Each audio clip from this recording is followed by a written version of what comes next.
I think it's time to talk about it. This new moon in Scorpio at 28 degrees. It's falling on November 19th. And if you joined me in my Mercury Retrograde Masterclass, you guys got a sneak preview of me talking about this new moon because it plays a very important role in our Mercury Retrograde story that started on November 9th. Okay? Yeah. If this is the first time that you're joining me, hi, I'm Izzy. I go by Astramia here. I'm an evolutionary astrologer. I've been studying for 11 years, doing it professionally for the past 5 years, and I've got readings available if you feel the call to dive into that. And another thing is listed below is my 2026 astrology class waitlist. So if you're interested in taking classes from me, click that link, fill out the form, and you'll be the first to know when those go live and get early bird deals on my classes. Okay, cool. Also, additionally, my masterclass is for sale if you missed it and you want to understand the retrograde that's moving until November 29th, and then the post-shadow period is going to move until December 16th. Okay, that's the housekeeping. And but wait, there's more. Watch the full freaking video, y'all. Because some of y'all jump to your rising signs, which I get it. I've been that person, but everything that I'm going to be talking about in this video is going to add contextual layers to this new moon. I almost said full moon. Oh my God. Okay.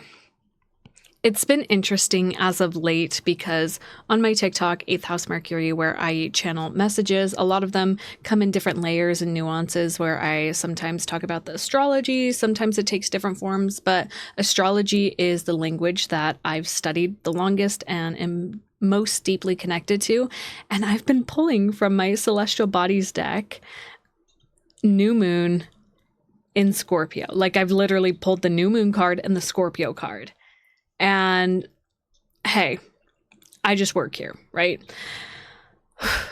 I want to break down this new moon in multiple layers because there's a lot that is going on with this new moon. Okay, first layer, it's a new moon, right? That's a whole thing in itself.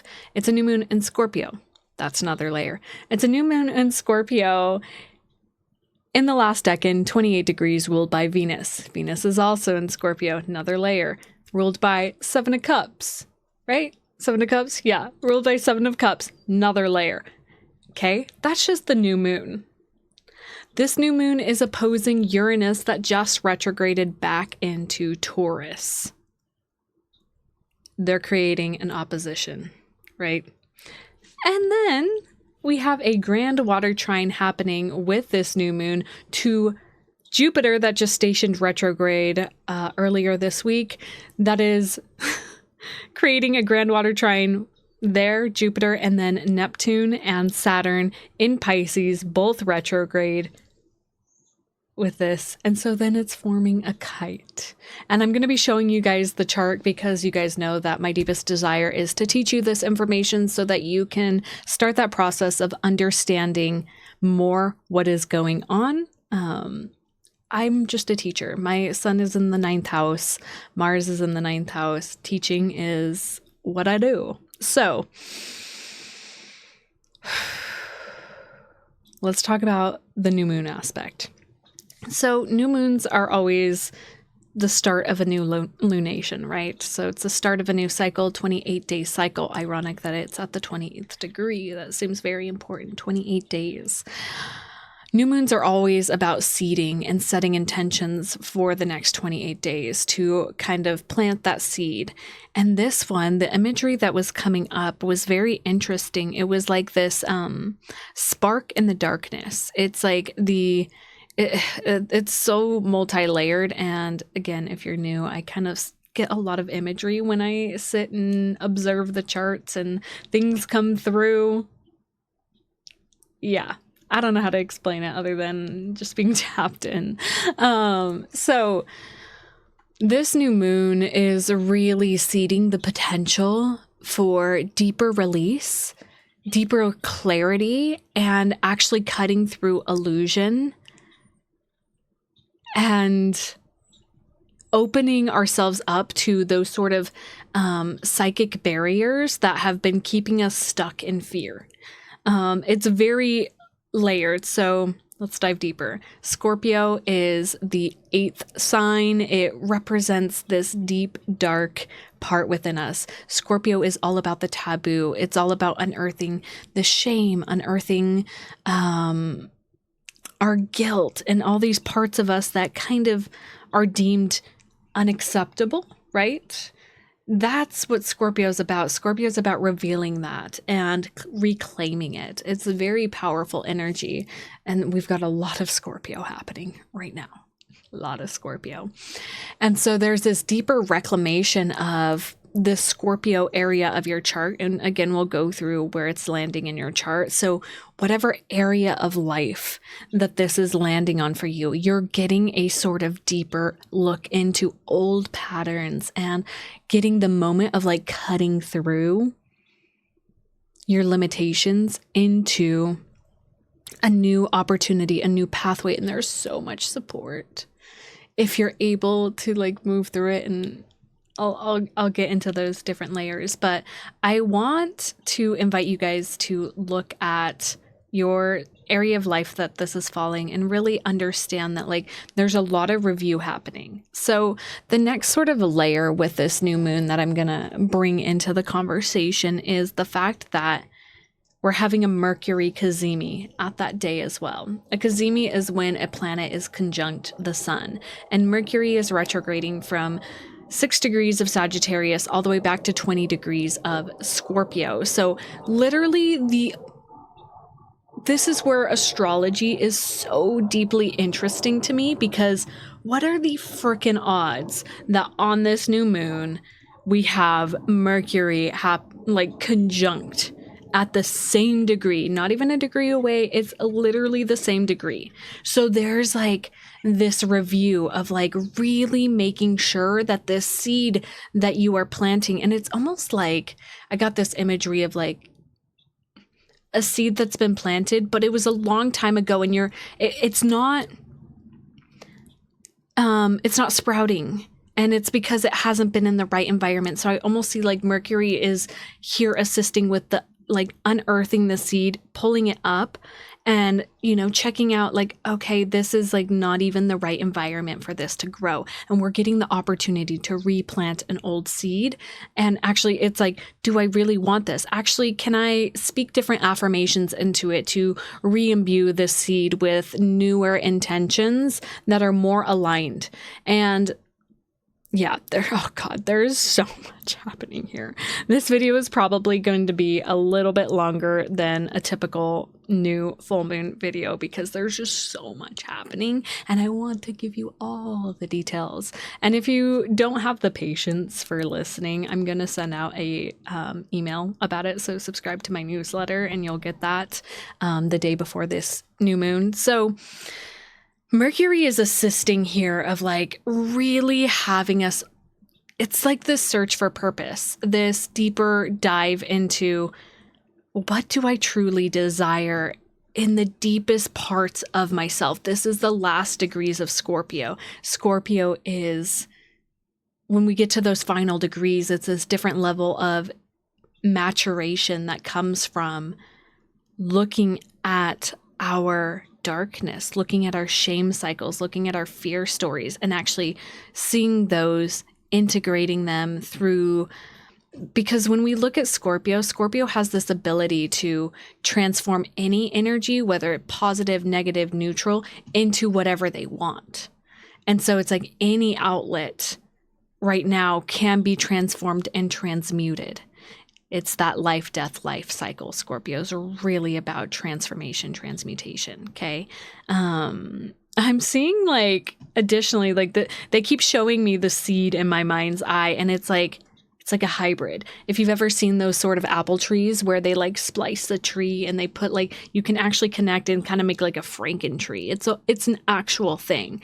I'm almost seeing you're like getting the opportunity to really shift a manifestation mid culmination, which is very interesting. So again, bringing that Mercury layer into this conversation, it has to do with communication. And it's almost like knowing how powerful your words are. And so some things you're not feeling the call to like say it right now, but whatever's happening on the internal intellectual level, like I'm seeing like background processing that's happening. And I with Mercury, I think of like computer stuff. It's like the sub processing that's happening in your mind. That is like where the gold lies. So if you're able to really like in a meditative state on this new moon, look back and like let yourself witness your sub processing. Like, I'm saying, I'm getting the like, look at your moon sign in your chart. What is your unconscious reactive habit patterns?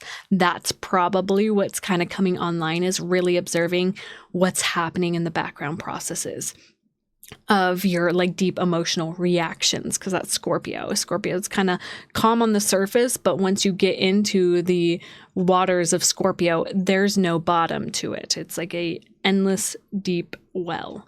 So to add another layer into this conversation, this is in the last decan of Scorpio, which is ruled by Venus. And I'm sitting here looking at the chart and I'm going to show it to you guys because I want you to see it. I'm like literally sitting here staring at it and I forgot that I haven't even shown it to you. So jumping over here, this is what we're looking at.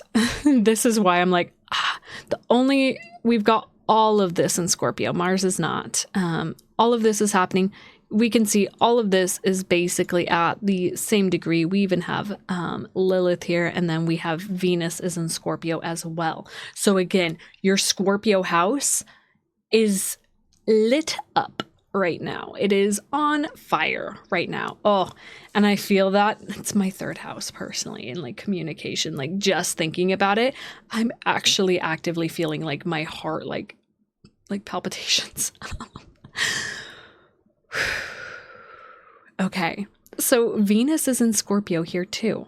So the way we give and receive love is coming into the conversation too of, where Venus in Scorpio is so seductive and where maybe old patterns could be pulling you in. And I just saw they showed me literally the old, I'm going to maybe put it up on the screen if I can find it. They showed me this. It's the old witch from Snow White with the apple. It's kind of like this, like, it's shiny, it's good, kind of thing, where it's like really looking at where temptation lies. And this isn't like a bad or scary thing. This is really the like, where do you get pulled in? What are those things that still grip at you? Where it's like, if you got offered something, and it was out of integral alignment with you, would you take it? Would you still take it? I'm thinking of like, what if you got a really, really great job offer, but they went against something that is a part of your moral code? Are you going to fall for that temptation? Needs need to get met. And that is a real thing, like money. But there's that like outer alignment. And actually, I feel called to share like an experience I've had of that. And literally last year at this time, I had gotten a job opportunity, making a lot of money, and it was a beautiful opportunity and I am very appreciative of it, but I was observing the news at a level and intaking way too much information at a level that compromised my nervous system. And so even though like it wasn't a lot of work, I was taking in so much and it just compromised me. So just thinking of like a tangible example for you guys. Now, the reason I'm bringing in our values is because this opposition that is happening here with Uranus. Uranus is at 29 degrees of Taurus. Uranus moved back into Taurus just a couple weeks ago, and Uranus has been in Taurus for the past 8-ish years, and it's been having us really, really look at our financial relations. So money, values, worth, our body, depending on where this Taurus house is for you. We're getting one last look until it moves back into Gemini, which I believe is April 2026. Don't quote me. I'm fairly certain it's in April or May. It'll move back into Gemini. But we're getting the opportunity to look back at and to like really ground in these values, because the way Uranus is coming in with this new moon is like a freaking lightning rod. It is a very clear and decisive energy, and I'm getting full body chills right now because I know I'm going to be talking in a lot of layers, and that's just what's coming through right now. This new moon is ruled by the Seven of Cups, and I'm going to throw up the Seven of Cups over here over the chart so you guys can see it. So this is a Seven of Cups, and it's a man presented with a lot of options, and a lot of these are illusionary options, right? This is where we're searching for purpose, illusion, fantasy, daydreaming, wishful thinking, indecision, and Uranus is coming through to cut through the chaos, to cut through the bullshit, to cut through. So you're going to get an opportunity of clear insight, and it might feel terrifying.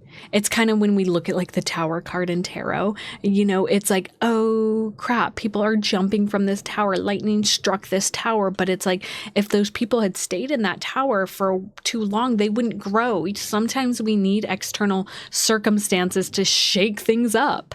And Uranus is really cutting through this illusion and is really giving us an opportunity to really look at the shackles. I'm seeing like the Devil Tarot card too, where it's like the shackles are on the people, but they, for whatever reason, I'm seeing aren't they like not actually hooked? It's just the illusion that like we're enslaved to something.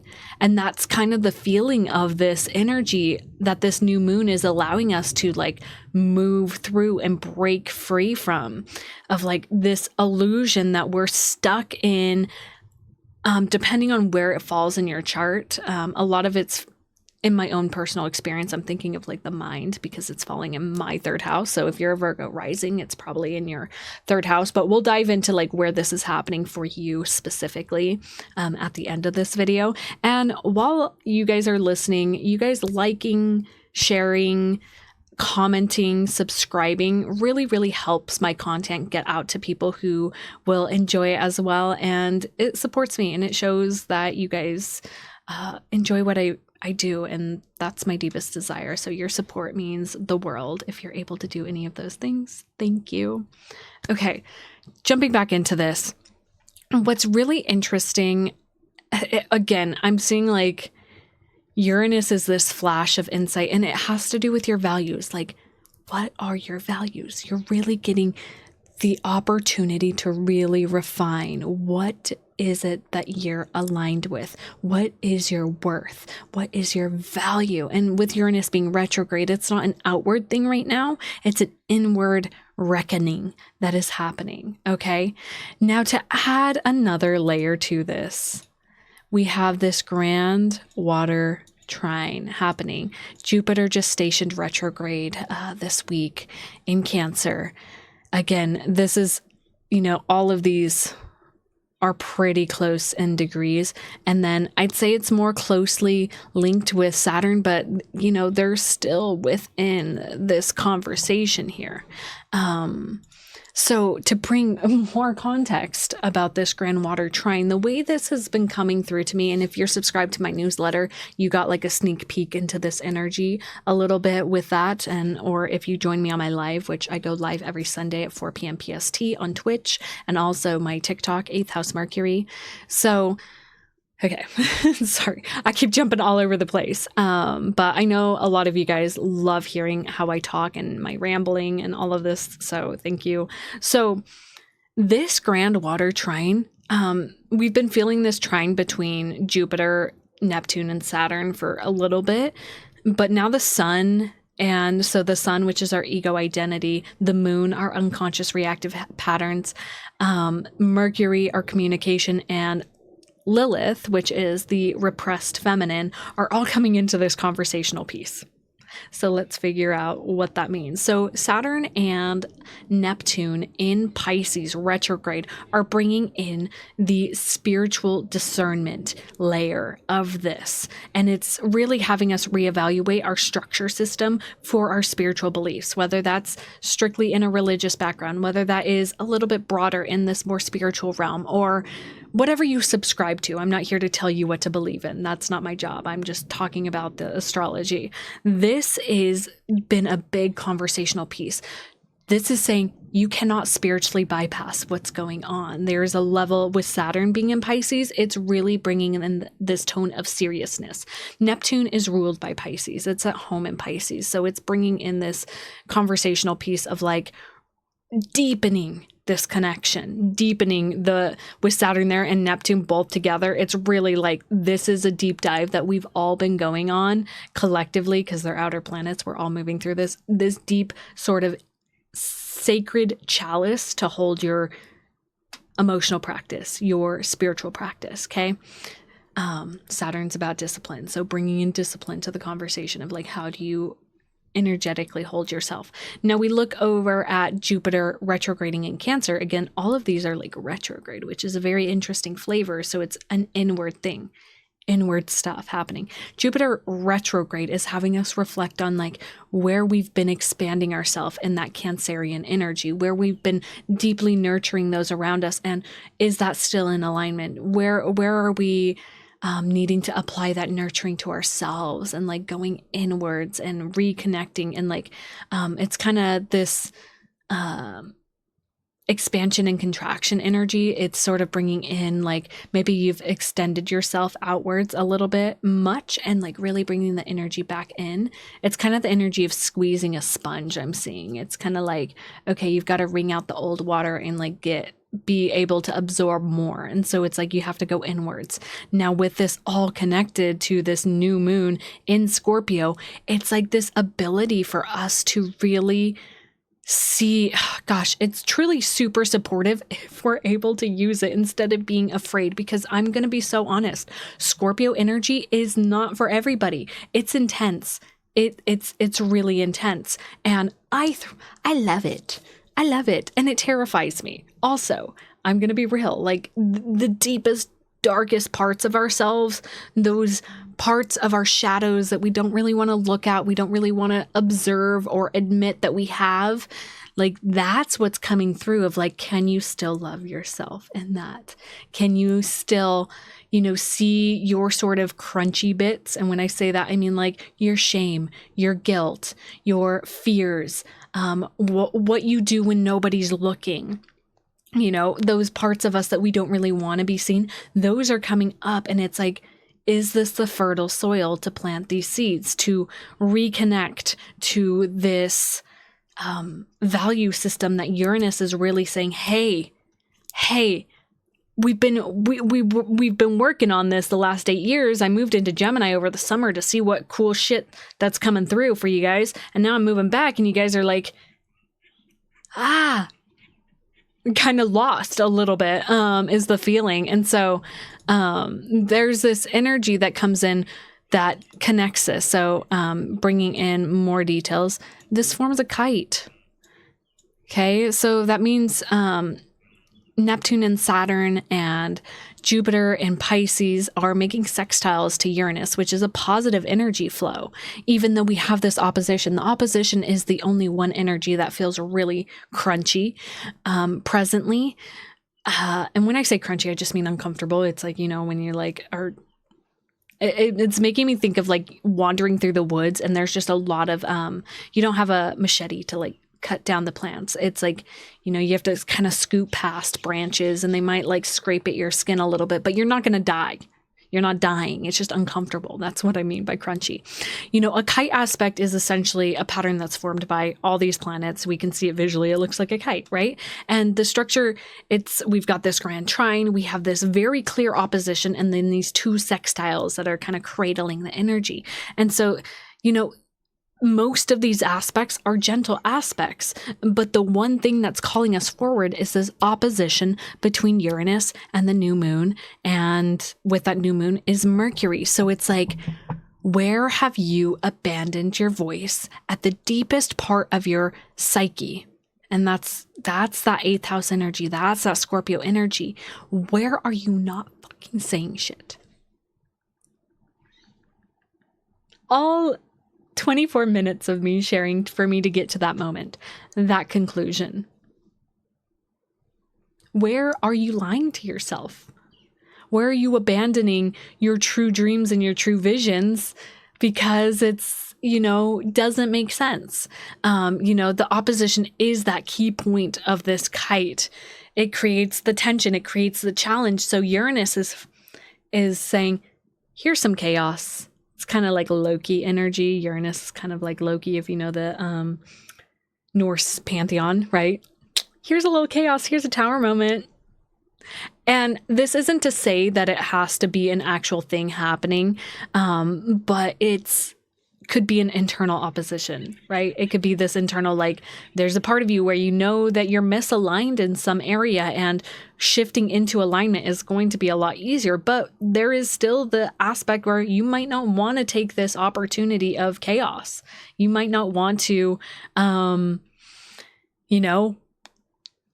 take the opportunity that looks like destruction, right? That on a primal level, that goes against everything that our bodies tell us. And it's very interesting because Uranus is in Taurus, which is about the body. So it's like, your body could actively be resisting certain things. You could feel things coming up that's like, this feels scary, and I'm feeling fear, and like everything, I'm feeling the fight, flight, freeze aspect of things. But if you can remove, and again, because Mercury's here, Mercury's our mind. And so there's literal chaos happening. Can you step out of that for a second and really like take, maybe even, I heard like the seat of God. Like if God were to look at your life and like witness you from this different perspective of like, I know that interperson's name here will make it through. I know that they'll make it through, that this is an opportunity. It's giving the like moment of the call of action in the hero's journey, and you actually really planting the seed. And like, because what it feels like is you're unearthing the seed. And I know I'm coming back to this seed metaphor because it's a new moon. It's like you're unearthing a seed that you planted that didn't take form, and I have to travel through this forest at night on a new moon. I can't see anything. I have to trust myself to traverse through this energetic underworld to go plant this seed because I really believe in it. And Uranus is going to show that flash of insight because it's lightning. And so you'll for a split second be able to see the way through, but then you have to trust yourself to continue to move forward, to find the perfect environment to plant this seed. This is all metaphors I'm talking in, of course, but that's the best way to describe this. So are you willing to take the steps necessary to go plant that seed in an environment that it's actually going to take form in? Wow. I knew this video was going to be a lot longer. But this is really a rare occurrence that we're having happen here. This is very much so like a destiny moment, especially if you have anything at those later degrees of Scorpio or Taurus within your natal chart. And I'm definitely thinking about my younger millennials that have Pluto and Scorpio at the last degrees. I see you. Yeah. Okay. Whew. Okay, y'all, we're going to come back here. Let's talk about, let's talk about sex, baby. Let's talk about talking about Scorpio energy, merging. But I want to talk about where this is falling for you in your natal chart. And I'm going to just specifically talk about where the new moon's landing. So where this sort of seeding opportunity is coming up, and dive into that. And so let me take a moment to like write out which house it's falling in for people. 5th, 6th, because it's so interesting because it's backwards.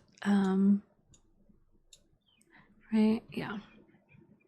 10th, 11th, and 12th. Okay, so I just got like nauseous. Some of you guys might be feeling a little uneasy with this, which is okay. So for my pausing, if you haven't liked or subscribed yet, please do. It helps support the channel, and I deeply, deeply appreciate everybody's support. with what I'm doing here. This is my dream. This is what I want to do. And I'm pushing past that discomfort of like wanting to run away from my dreams. That's this new moon's pointing out to me, of like using my voice and my skills and my talents. So just to like be super vulnerable, because that is what I'm being asked to do. I sometimes feel like running away from doing this, but as you know, listening to the last 30 minutes of me talking, this is what I'm supposed to be fucking doing, if it wasn't abundantly clear. Anyways, all right, for my Aries risings, this is happening in your 8th house. You have the natural chart. This is deep. This is potent transformation. You are really confronting your fears, especially when it comes to like security, feeling safe. There's an invitation for you to really peer at your shadows and see where do you want to invest your energy? Because the 8th house also talks about debt. Like, where are you giving your power away, but also where do you want to invest this power into once you reclaim it? Okay. For my Taurus risings, this is happening in your 7th house of relationships. You are getting a deep dive into where do you want to go in relationships? I'm thinking of like, whenever I talk about the 7th house, I want to give the perspective of people in relationship and people that aren't. So if you're in relationship, really looking at where have you let yourself merge so deeply with your partner where you've lost yourself. And there's sort of a reclamation happening there. And for my singles, this is this sort of invitation of who do you want to be in relationship? If you're calling that in, like, where are you?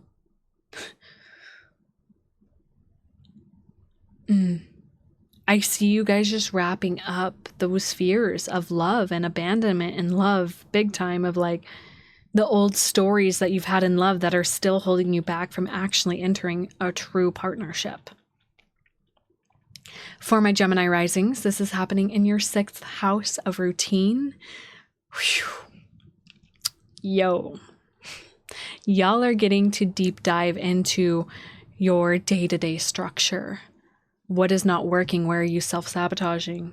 Where are you falling into old patterns that aren't taking you where you want to go? Where are you going to replant this seed in your day-to-day routine? It might look like changing it up completely, which might feel really scary. Okay, Cancer risings, this is happening in your 5th house of creativity, fun. You're reevaluating and looking at where you really want to invest your creative energy. Where do you actually want to dive deeper? What is that passion project that you've put on the side, that you've put on the back burner, that you've deemed not worthy because it's not creating other flows of maybe income, right? Where have you abandoned your voice in that process too, right? With Mercury at 28 degrees of Scorpio in this retrograde phase, like, what are those stories that are playing in your head, and how can you let those go? Okay, Leo risings, this is happening in your 4th house of home, family, security. This is really having you look at your familial patterns, at what you were raised in, those root systems, and those roots are rotting. And you can't plant a seed of stability here. So where is that? And it doesn't have to be a physical place. It's in here. So there's like this deep excavation process that's happening with I heard like traditions. And now I'm hearing like Fiddler on the Roof, tradition. So maybe watch Fiddler on the Roof. But like there's some things that are like, oh, and especially with the holidays coming up, what are your own traditions? What is that going to be? You get to redefine your root system. Okay. All right. For my Virgo risings, hi, me too. This is happening in I can't even freaking talk, guys. This is Mercury retrograde. It's freaking doing me in. Okay. For my Virgo risings, this is happening in your third house of communication.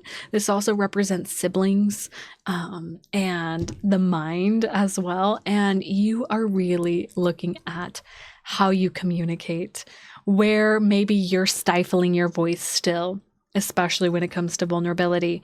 This also can connect to your siblings and the relationships that you have with them, and where are you not actually saying the things that you want to say within those connections. There's this sort of replanting of your voice. Like I'm seeing like foliage growing from, the throat chakra. And it's like, I get this deeper feeling, and this is coming from personal experience, and I always speak from personal experience with you guys because I'm right there with you. Like, I get this really, really deep feeling of like, your gift right now, and I'm saying this and I'm getting emotional because I'm right there, your gift right now is you actually using your voice, you actually sharing. And with the Mercury retrograde, like, yeah, there's a lot of reprocessing, but like, what if you could still share the things in the process of reprocessing, like sharing your journey of like, yeah, like I just shared before talking about the rising signs, like I have this feeling of running away from this. Like, what are you not sharing? What parts of your voice have been neglected? Okay. All right. For my Libra risings, this is happening in your second house, which has to do with your values and resources. You're really, really your physical vessel too. Like, there's some deep excavation of like, how are you caring for yourself? Is it actually in the way that you need to be nurtured right now? Is it actually in the way that like is going to fuel you? And really seeing where, old values, old patterns that may have worked up until now, they might not be working anymore. And so it's really this time to plant a new seed within your value system, within your body, how you relate to your body. If you've had an old perspective on certain ways of navigating your body, maybe it's time to introduce some new things. And I'm thinking of a very specific Libra rising right now. And I know you're watching this. I love you. Okay. For my Scorpio risings, this is happening in your first house, your identity. Your freaking identity is calling for you to change. And you guys are masters of change. You're always transmuting. You're always in the process of death and rebirth. But like, this is next level. This is sort of like, when you like are doing a full exfoliation, you have your day-to-day face care routine. But this is getting like a chemical peel. Next level, letting like the dead skin. And so there's going to be this process. If you've never seen like a chemical peel, I remember my mom would get them and I'm like, oh, what is this process? There's going to be a process where your skin's just raw. And so like, even in that process, like, can you let yourself be there? Can you let yourself be seen in your transformational process? Because you usually hide it. You usually don't let people see it. Okay. All right. Sagittarius risings. This is happening in your 12th house. This is literally the subconscious realm. This is like literally whenever I talk about the 12th house, I always like motion behind me because it's like this, it's where you can't see. And it's making me think of this moment in the book, Sedona Method, chapter 2. They were talking about like noticing the in-betweens. And this is like your whole subconscious mind right now is undergoing a full transformational process that you can't see. And you're not actually, dreams are significant. Hi, my Sagittarius rising. I know you're watching this. I always think of very specific people sometimes when I'm reading. Dreams, stuff that's happening in the dream world right now is really powerful. And just write the dreams down, notice, relay them, research what's happening. But there's like a lot going on behind the scenes that you don't need to know about right now. You guys are the ones that are getting the permission slip of like, it's okay. It's okay. Just let whatever's happening happen in the background and know that like it's going to take form later on. Okay. I'm thinking next Taurus season, full moon in Scorpio is going to be significant. I'll leave that there. Haven't even looked at that chart, but that's a little nugget for you guys. All right, for my Capricorn risings, this is happening in your 11th house. Okay, this is all about community, connection, humanitarianism. This is about, you know, the people that you connect with. I'm thinking of the internet too, so maybe even through the internet. This is having you like really see who are you in your communities. You're really being asked right now to look at like manipulation. Where are you not being authentic? And the illusions that you've created and the stories you've created around who you are in your communities, and allow something new to take form. Because whatever you've tried to plant and it hasn't stuck, take it to a new community, take it to new connections, because it's not seeding with the groups that you're in right now. And that's for a reason. There's more people out there that truly want to see who you are instead of taking from you. Okay. For my Aquarius risings, this is happening in your 10th house, your career, your vocation. Comment down below if you're an Aquarius rising. What's going on? I want to know, because this is like truly the part of your life that is seen. This is your like vocation. This is where you, your career. This is something's happening here, and you're really seeing maybe an idea is not landing. It's taking different forms. You're having new things happen within your career, transformation that's going to take you to a new place. I see your home environment's probably a little shaky there with Uranus touching back into Taurus, but like really your invitation right now is to let yourself be seen in the process of this transformation. It actually, whatever's happening right now, take note, vlog it, write it down, journal it, because this is going to be a part of your story. Okay. And last but not least, for my Pisces risings, the sun's coming out on my face. Yo, wait, the sky looks like the freaking Windows 98 screensaver right now. That's crazy. That feels significant. Like, oh, interesting. But for you guys, it's happening in your 9th house, which has to do with higher learning, belief systems, spirituality. You're really getting this moment to, I'm just seeing your beliefs being broken down. Almost this moment of like, I heard like a come to Jesus sort of moment for you guys of like really seeing where maybe you've been deluding yourself a little bit too much, and like a little bit of reality's coming into play, but it's needed. It's needed.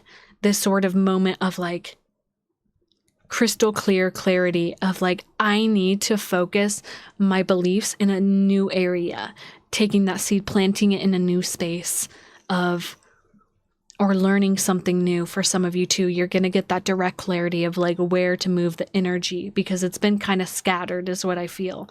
Especially my Pisces risings. You guys got that kind of scattered energy, and it's really focus. Okay. I'm going to leave the video here. Thank you so much. I think this is probably the longest video I've done for a new / full moon video. So if you've made it all the way to the end, thank you so much for your support. I love you all so much. Again, sign up to my 2026 waitlist for classes, and also my newsletter if you're not on there already. Okay. I love you guys. Bye.